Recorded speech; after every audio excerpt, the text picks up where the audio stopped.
Au nom du Père et du Fils et du Saint-Esprit. Dieu de bonté, en ce temps sacré de carême, nous nous tournons vers toi avec humilité. Accorde-nous la grâce de continuer ce voyage spirituel avec un cœur ouvert, désireux de grandir en ta présence. Aide-nous à nous débarrasser des distractions du monde et à nous tourner vers la prière. Donne-nous la force d'être généreux envers les autres et de tendre la main à ceux dans le besoin. Nous te confions nos efforts et nos prières pour que, guidés par ta lumière, nous puissions grandir en sainteté et en compassion tout au long de ce carême. Au nom du Père et du Fils et du Saint-Esprit. Amen. C'est moi, c'est nous, c'est qui l'on est. Samuel Genest.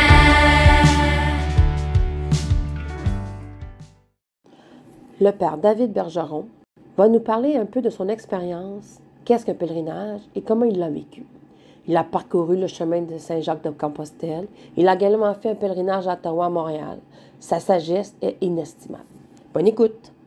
Pèlerin d'espérance, je marche vers la lumière, chemin d'harmonie et sans frontières.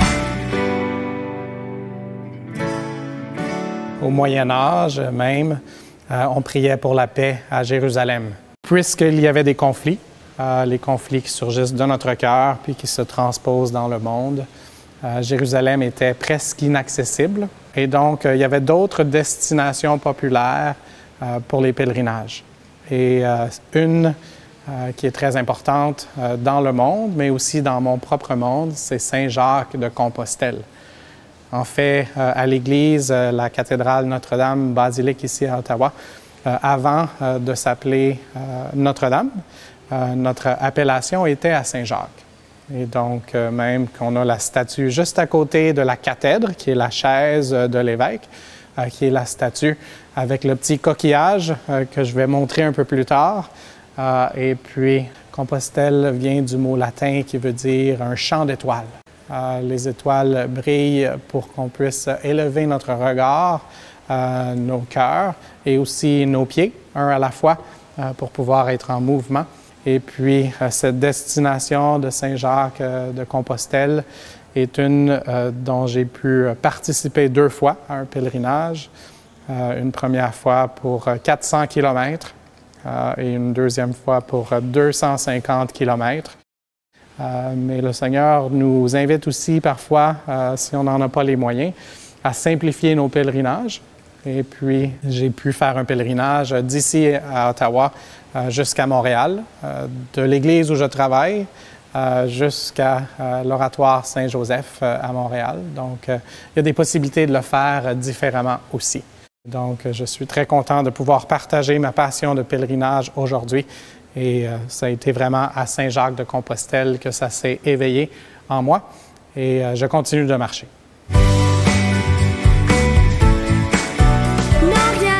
Rien ne pourra m'enlever ma joie. Bienvenue au quiz du jour de la femme. Si vous ne le savez pas déjà, la journée de la femme est le 8 mars. Donc, pour honorer le parcours et la persévérance des femmes dans les sports, nous avons choisi un volontaire de niveau pour jouer à un jeu de trivia qui a pour thème les femmes dans les sports. Rencontrons nos conquérants. En 9e année, nous avons. En 10e année, nous avons. Stéphane. En 11e. Erika. Et en 12e. Ilha! Yes! OK. Donc, comment ça fonctionne? C'est que nous allons vous donner une question. Il va y avoir 3 questions à choix multiples et une question à choix ouvert. Chaque question vaut 25 points. Donc, vous avez chacun la chance de récupérer 100 points pour les grands jeux pour votre niveau. Alors, sans plus tarder, voici la première question. Quelle athlète française a remporté une médaille d'or en judo aux Jeux olympiques de 2020 à Tokyo? A. Teddy Riner. B. Clarisse Agbenienou. C. Selena Guberville. Et D. Sandrine Grida. 3, 2, 1. Tournez le tableau. En 9e année, tu as répondu B. 10e a répondu D. D. Et 11e a répondu C. 12e a répondu A. La bonne réponse était B. Bravo, 9e année. Alors, 25 points au 9e année. Et la prochaine question, préparez vos tableaux. Qui était la première athlète féminine à gagner 4 médailles d'or dans les Jeux olympiques? A. Bebe Didrikson, Zacharias. B. Billie Jean King. C. Jackie Joyner-Kersee.